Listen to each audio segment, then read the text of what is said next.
গ্রামের সুন্দরী চাচি তার বাড়িতে ডাকলেন আমাকে তার সাথে কাজ করার জন্য। বন্ধুরা, গল্পটি সম্পূর্ণ শুনলে আপনাদের মেশিন দিয়ে পানি চলে আসবে। আপনারা হাতের কাজ করতে বাধ্য হবেন। তাই হাতের কাজ করার আগে হাতের কাছে অবশ্যই টিস্যু রাখবেন। আমাদের পাড়ায় একজন অত্যন্ত আকর্ষণীয় চাচি থাকতেন। তার ত্বক এত পরিষ্কার এবং অভিব্যক্তি এত বন্ধুত্বপূর্ণ ছিল যে যখনই আমি তাকে দেখতাম আমার হৃদয় দ্রুত স্পন্দিত হতে শুরু করত।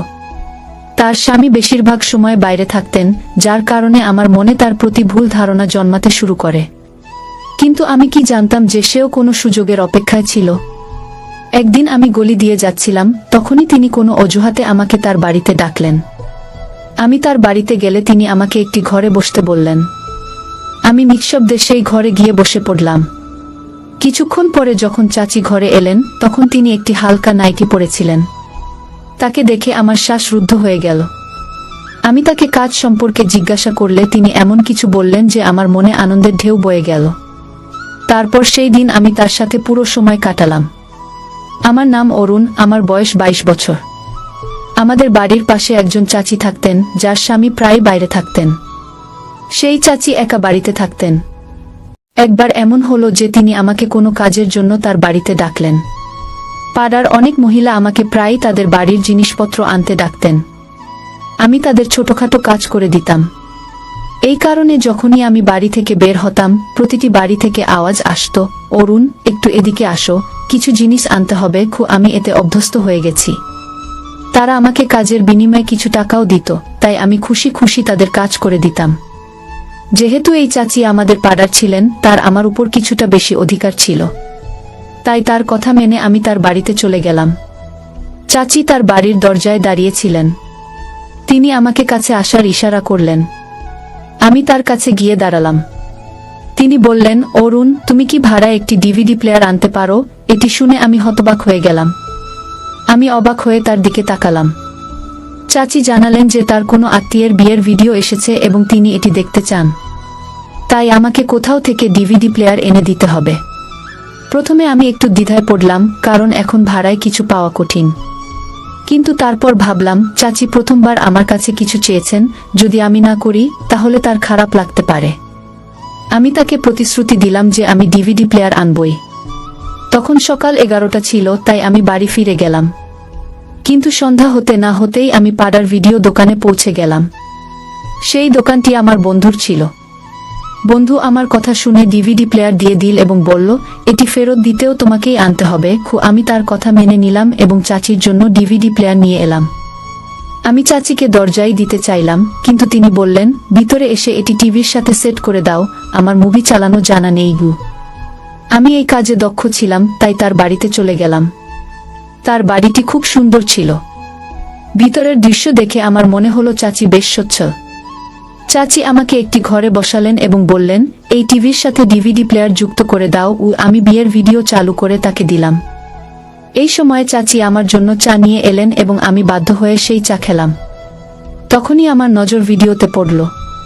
সেই বিয়ের অনুষ্ঠানে একজন অত্যন্ত সুন্দরী মেয়ে নাচছিল। সে এত মোহনীয়ভাবে নাচছিল যে আমার চা শেষ হয়ে গেল, কিন্তু আমি টেরই পেলাম না। তখন চাচি জানালেন, এটি আমার মেয়ে, আজ তার স্বাস্থ্য ভালো নেই, তাই সে ঘুমাচ্ছে। এটি শুনে আমি উঠে পড়লাম এবং বাড়ি চলে এলাম। বাড়ি আসার পরও আমার সমস্ত মন চাচির মেয়ের দিকেই ছিল। সে আমার খুব পছন্দ হতে শুরু করেছিল।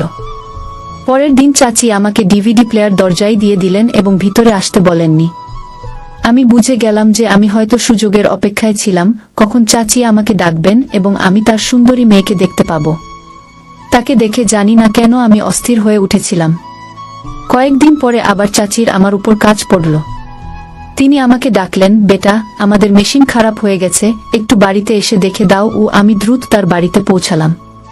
মেশিন চেক করলে দেখলাম তাতে একটি কাপড় আটকে আছে। আমি কাপড় বের করে মেশিন চালু করলাম। এটি চলতে শুরু করলো। এটি দেখে চাচি খুশি হয়ে বললেন, শুক্রিয়া, এটি ঠিক হয়ে গেছে। আমার কাপড় ধোয়া ছিল। তারপর তিনি বললেন, আমার মেয়ের ঘুম থেকে ওঠার সময় হয়ে গেছে। আমি যেতে শুরু করলে চাচি আমাকে চেয়ারে বসতে বললেন, আরে বসো বেটা, আমি তোমার জন্য কিছু খাবার নিয়ে আসি। এই সময় চাচি আমার জন্য কিছু নমকিন এবং চা নিয়ে এলেন। আমার মনে হতে শুরু করল যে চাচির মেয়ে বাড়িতেই আছে, কিন্তু এখনো পর্যন্ত আমি তাকে দেখিনি। এখন আমার ধৈর্য শেষ হয়ে যাচ্ছে যে কখন আমি খালার মেয়েকে দেখতে পাব। আমি তাকে বিয়ের ভিডিওতে দেখেছিলাম, কিন্তু জানি না সেটা কত পুরনো ছিল। চাচি এত সুন্দরী ছিলেন যে আমি ভাবতে শুরু করলাম তার মেয়ে কত সুন্দর হবে। ঠিক তখনই চাচি বললেন, তুমি একটু অপেক্ষা করো, আমার মেয়ে এখনই আসবে, আমি তোমাকে তার সাথে পরিচয় করিয়ে দেব। চাচি তার মেয়ের কথা বলছিলেন, এমন সময় তার মেয়ে বাথরুম থেকে বেরিয়ে এল। সে জানতো না যে আমি সেখানে আছি, তাই সে শাল ছাড়াই বেরিয়ে এসেছে। তাকে দেখে আমার চোখ ছানাবড়া হয়ে গেল। সে কোনো অপ্সরার থেকে কম ছিল না। তার ভেজা চুল থেকে বোঝা যাচ্ছিল যে সে এইমাত্র গোসল করে এসেছে। সে নীল রঙের একটি স্যুট পরেছিল যাতে সে অত্যন্ত আকর্ষণীয় দেখছিল। তাকে দেখে আমি হতবাক হয়ে গেলাম। আমি দ্রুত উঠে দাঁড়ালাম।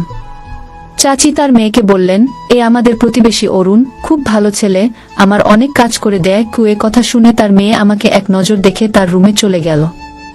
চাচি বললেন, সে অপরিচিতদের সাথে বেশি কথা বলে না।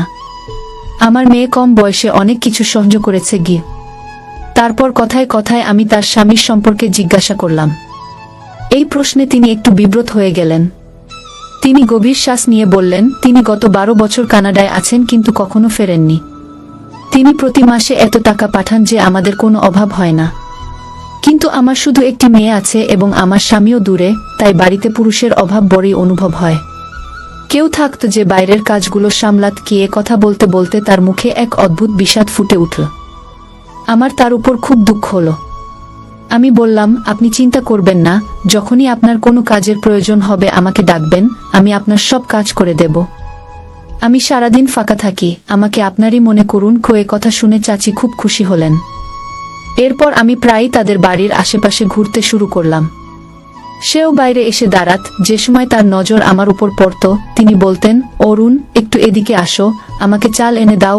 কখনো বলতেন, দুধ এনে দাও। আমি দৌড়ে তার সব কাজ করে দিতাম। একদিন তাদের বাড়ি থেকে একটি মিষ্টি কণ্ঠ ভেসে এল, অরুণ, একটু এদিকে আসো। যখন আমি দেখলাম, আমার হুঁশ উড়ে গেল। এটা চাচির মেয়ে রানী ছিল। আমি দ্রুত তার কাছে গেলাম।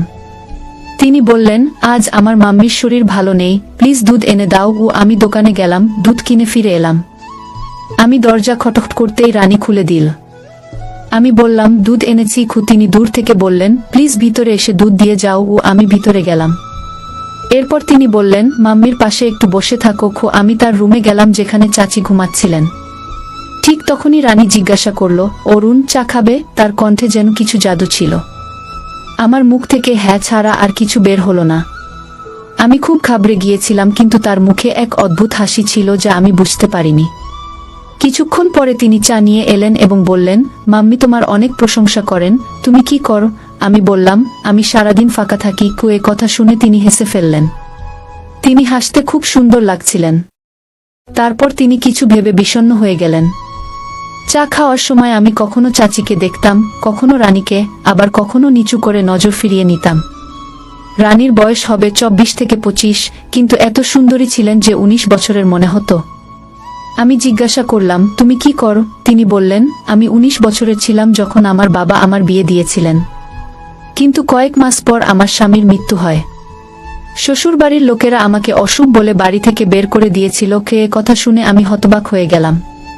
তিনি বিয়ে করা বলে মনে হচ্ছিল না। ঠিক তখনই চাচির কণ্ঠ ভেসে এল, অরুণ, তোমার বিয়ে হয়েছে? আমি না বলে মাথা নেড়ে দিলাম। রানী বলল, কেন? আমি বললাম, আমি এখন মাত্র 22 বছর। তিনি বললেন, আজকাল তো ছেলেরা 19 বছরেই বিয়ে করে ফেলে। আমি বললাম, আমার কোনো কাজকর্ম নেই, আমার সাথে কে বিয়ে করবে? এ কথা শুনে রানী চুপ হয়ে গেল। সেই দিনের পর আমি কোনো না কোনো অজুহাতে তাদের বাড়ি যেতে শুরু করলাম। চাচি আমাকে ভিতরে আসতে বারণ করতেন না। এখন রানীও আমার সাথে খোলামেলা কথা বলতে শুরু করেছিল। একদিন তিনি বললেন, অরুণ, তুমি কতদিন মহল্লার লোকদের কাজ করে যাবে? কোনো কাজকর্ম কেন করো না যাতে তোমার বিয়ে হতে পারে? আমি বললাম, কাজের জন্য অনেক টাকা লাগে যা আমার কাছে নেই। তিনি জিজ্ঞাসা করলেন, তুমি কি করতে চাও? আমি বললাম, আমি কানাডা যেতে চাই, কিন্তু আমার কাছে টিকিট ও ভিসার টাকা নেই। এ কথা শুনে তিনি আমার হাত ধরে তার রুমে নিয়ে গেলেন। তিনি আলমারি থেকে কিছু পুরনো গয়না বের করে আমার হাতে দিলেন এবং বললেন, এগুলো আমার বিয়ের গয়না, আমার কোনো কাজে লাগবে না, এগুলো বিক্রি করে টাকা নিয়ে নাও, হয়তো এতে তোমার কাজ হয়ে যাবে। এ কথা শুনে আমি ভয় পেয়ে গেলাম এবং বললাম, না, আমি এগুলো নিতে পারবো না। আমি তড়িঘড়ি বাড়ি চলে এলাম এবং বিছানায় শুয়ে পড়লাম। আমি মহল্লার একটি গরিব ছেলে, আর সে ছিল ধনী। আমার মাতাপিতার মৃত্যু হয়ে গেছে। আমি প্রতিবেশীদের কাজ করে জীবিকা নির্বাহ করতাম, তাই অন্য কোনো কাজ করতে পারতাম না। লোকেরা আমাকে কাজের বিনিময়ে টাকা দিত, যা দিয়ে আমার জীবন চলত। আমি তখনও বিয়ে করিনি। সারাদিন আমি পাড়ায় ঘুরে বেড়াতাম এবং চাচির বাড়িতেও যেতাম। আমি আমার বয়স আধার কার্ডে বাড়িয়ে দিয়ে দুবাই যেতে চেয়েছিলাম, কিন্তু টাকা ছিল না। আজ রানী কেন জানি না এমন বড় কথা বলে ফেলেছে। আমরা একে অপরকে বেশি দিন চিনি না যে সে আমার উপর একটা বিশ্বাস করবে। আমি বিছানায় শুয়ে ভাবছিলাম, সে আমার উপর এতটা বিশ্বাস কিভাবে করল। পরের দুদিন আমি তাদের বাড়ির পাশ দিয়ে যাইনি। জানি না এটি ভয় ছিল নাকি লজ্জা। কিন্তু তৃতীয় দিনে চাচি আমার বাড়িতে চলে এলেন। সম্ভবত তিনি বাড়িতে একা একা বিরক্ত হচ্ছিলেন। আমি দৌড়ে রান্নাঘরে গেলাম এবং তার জন্য চা বানাতে লাগলাম। চাচি বললেন, দুদিন ধরে তুমি আমাদের বাড়িতে কেন আসনি? আমি সম্ভবত এই প্রশ্নেরই অপেক্ষায় ছিলাম। আমি বললাম, আপনি তো আমাকে মনে রাখেননি। তিনি বললেন, আমি এবং আমার মেয়ে তোমাকে খুব মনে রাখি। এটি শুনে আমি অবাক হয়ে গেলাম এবং জিজ্ঞাসা করলাম, আপনার মেয়েও আমাকে মনে রাখে? তিনি হেসে বললেন, হ্যাঁ। সেই দুঃখী মেয়ের এই দুনিয়ায় আমার এবং তোমার বাইরে আর কে আছে? তুমি খুব ভালো মানুষ, তাই আমরা তোমাকে আমাদের মনের কথা বলতে পারি। না হলে সে ভেতর থেকে ভেঙে পড়েছে। আমি তার বাবাকে বলেছি তার জন্য একটা ভালো পাত্র খুঁজে দিতে। কতদিন সে বাড়িতে এমন করে থাকবে? রানীর দ্বিতীয় বিয়ের কথা শুনে আমি হতবাক হয়ে গেলাম। আমি জিজ্ঞাসা করলাম, আপনি আপনার মেয়ের দ্বিতীয় বিয়ে দিতে চান? চাচি বললেন, হ্যাঁ, সে তরুণী এবং সুন্দরী। তার মধ্যে কি কমতি আছে? শুধু ভাগ্য তাকে শ্বশুর বাড়ি থেকে বের করে দিয়েছে। যদি কেউ ভালো ছেলে চায়, আমি সঙ্গে সঙ্গে হ্যাঁ বলে দেব। এটি শুনে আমি তার পাশে বসলাম এবং জিজ্ঞাসা করলাম, আপনি আপনার মেয়ের জন্য কি ধরনের ছেলে চান? চাচি বললেন, শুধু সৎ হোক এবং ভালো উপার্জন করুক। আমাদের মেয়ে আমাদের বাড়িতে সুখে ছিল। আমি চাই সে তার স্বামীর বাড়িতেও সুখে থাকুক। এটি শুনে আমি চুপ হয়ে গেলাম। সারা রাত আমি ভাবলাম, আমি সত্য আছি, কিন্তু এত টাকা কোথায় পাব যে চাচি তার মেয়ের হাত আমার হাতে দেবেন? দুদিন এমনি কেটে গেল। আমার হতাশা বাড়ছিল। তখনই আমি ভাবলাম, রানীর কথা মেনে নিই। যদি আমি তার গয়না নিয়ে কানাডা চলে যাই এবং সেখানে কঠোর পরিশ্রম করে নিজের বাড়ি বানাই, তাহলে চাচি আমাকে তার মেয়ের হাত দেবেন। এই ভাবনা আমাকে সাহস দিল। পরের দিন আমি তাদের বাড়িতে গেলাম। চাচিকে প্রণাম করার পর আমি সরাসরি রানীর ঘরে গেলাম। সে বিছানায় শুয়েছিল। তাকে এমন দেখে আমি চোখ ফিরিয়ে নিলাম। কিন্তু এখন আমি সেখান থেকে যেতে পারছিলাম না, কারণ আমার তার সাথে গুরুত্বপূর্ণ কথা ছিল। আমি সোফায় বসলাম। সে আমাকে দেখে বলল, আমি তোমার উপর খুব রাগ করেছি। তুমি এতদিন আমাদের বাড়িতে কেন আসনি? আমি বললাম, আমি ভয় পেয়ে গিয়েছিলাম। সে হেসে বলল, তুমি কি আমার থেকে ভয় পেয়েছিলে? আমি চুপ হয়ে গেলাম। সে বিছানা থেকে উঠে সোফায় আমার পাশে এসে বসল। তাকে এত কাছে দেখে আমি ঘাবড়ে গেলাম। আমার কপালে ঘাম দেখা দিল। আমি স্বপ্নেও ভাবিনি সে আমার এত কাছে আসবে। সে আমার হাতের উপর তার হাত রাখল এবং বলল, অরুণ, তুমি কোনো কাজ কেন কর না? তার কথা শুনে আমার চোখে জল চলে এল। আমি বললাম, আমার মা বাবা নেই। আমি 2 বেলার রুটি পেয়ে যাই। উপার্জন করে কি করব? এটি শুনে সে রেগে উঠতে লাগল। এই সুযোগে আমি তার হাত ধরে বললাম, অরুণ, তুমি কানাডা চলে যাও। সেখানে প্রচুর টাকা কামাও, তারপর বাড়ি করো এবং বিয়ে করো। প্রতিবেশীরা কতদিন তোমাকে টাকা দেবে? এটি বলে সে আমার হাত ধরে আলমারি থেকে গয়না বের করে আমার হাতে দিল। বলল, এগুলো আমার বিয়ের গয়না। এগুলো আমার কোনো কাজে লাগবে না। এগুলো ঋণ হিসেবে নিয়ে নাও। কানাডা থেকে ফিরে এগুলো ফেরত দিও। এটি বলে সে চোখ বন্ধ করল। তার মুখে একটা অদ্ভুত জ্যোতি ছিল। আমি ঠিক করলাম, এবার তাকে না বলবো না। আমি গয়না নিলাম এবং বললাম, তোমার এই উপকার আমি কখনো ভুলব না। সে বলল, এটি উপকার নয়, ভালোবাসা। ভালোবাসার বদলা কেউ দিতে পারে না। তুমি আমার মায়ের কাজ আন্তরিকভাবে করো। তোমার কারণে তার একটু শান্তি মেলে। তাই আমি তোমাকে সম্মান করি। নইলে আমি আমার গয়না কোনো অপরিচিতকে দিতাম না। সেদিন আমি তাদের বাড়ি থেকে বেরিয়ে সরাসরি আমার বন্ধুর কাছে গেলাম, যার ভাই কানাডায় কাজ করে। আমি তার হাতে টাকা দিলাম এবং বললাম, আমার কানাডা যাওয়ার ব্যবস্থা করে দাও। সে তার ভাইয়ের সাথে কথা বলল এবং 1 মাসের মধ্যে আমার কানাডা যাওয়ার সব ব্যবস্থা হয়ে গেল। আমি চাচিকে এই খবর দিলে তিনি খুব দুঃখিত হলেন। বললেন, তুমি কানাডা যাচ্ছ? এখন আমাদের বাড়ির কাজ কে করবে? আমি হেসে ফেললাম। আমি রানীর ঘরে গেলাম এবং তাকে এই সুখবর শোনালাম। সে খুব খুশি হলো এবং বলল, অরুণ, মন দিয়ে কাজ করবে। আমি চুপি চুপি বললাম, মন দিয়ে কাজ করব না, কারণ আমি আমার হৃদয় তাই এখানেই ছেড়ে যাচ্ছি। এই বলে আমি সেখান থেকে চলে গেলাম। জিনিসপত্র বেঁধে বিমানবন্দরে পৌঁছে গেলাম। প্রথম মাসটা আমার জন্য খুব কঠিন ছিল। আমি সেই বন্ধুর ভাইয়ের সঙ্গে কাজ করতাম যে আমাকে কানাডা ডেকেছিল। সেখানকার কাজ বুঝতে আমার 1 মাস লেগে গেল। কিন্তু যেই কাজ বুঝতে পারলাম, আমি প্রথমে চাচিকে ফোন করলাম এবং আমার সুস্থতার খবর দিলাম। চাচি আমার কথা শুনে খুব খুশি হলেন এবং আমাকে অনেক দোয়া দিলেন। তারপর ফোন রানীর হাতে দিলেন। আমার হৃদয় দ্রুত স্পন্দিত হতে লাগল। আমি বুঝতে পারছিলাম না যে তাকে কি বলবো। সে নিজেই আমার সঙ্গে কথা বলতে শুরু করল।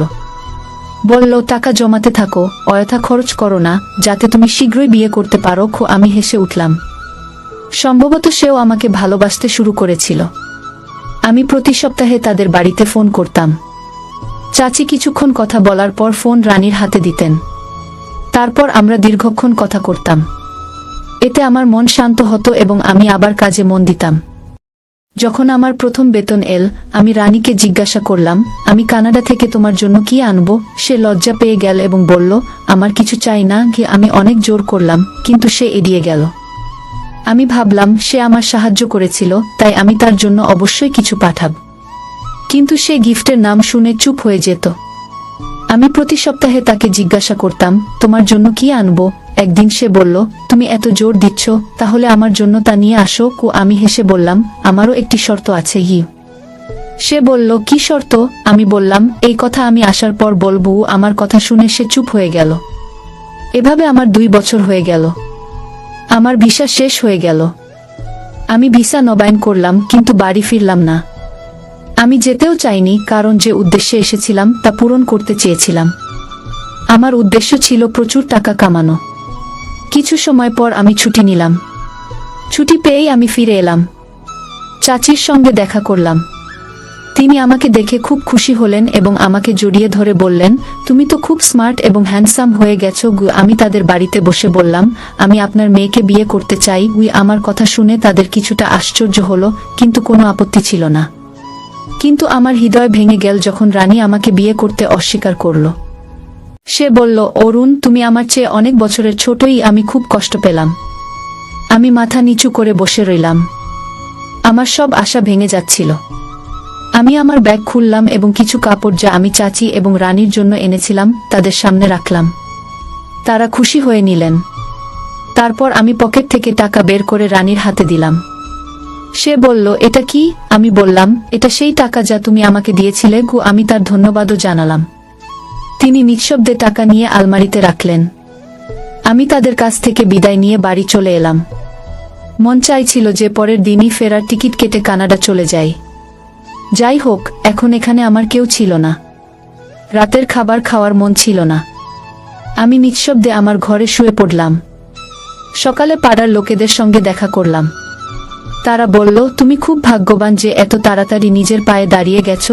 কিন্তু আমার মন বিষণ্ণ ছিল।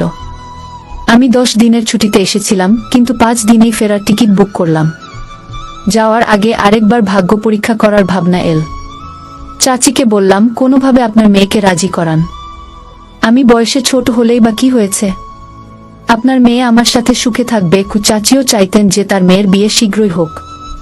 শেষ পর্যন্ত আমরা অনেক চেষ্টা করলাম এবং রানীকে আমাদের কথা মানতে হলো। তার হ্যাঁ শুনে আমার খুশির সীমা রইল না। আমাদের বিয়ে হয়ে গেল। আমি আমার প্রেম পেলাম। আমি তাকে আমার সাথে কানাডা নিয়ে গেলাম। এখন আমার ভালো চাকরি এবং নিজের বাড়ি আছে। আমাদের 2টি সন্তান আছে এবং আমরা সুখী জীবন যাপন করছি।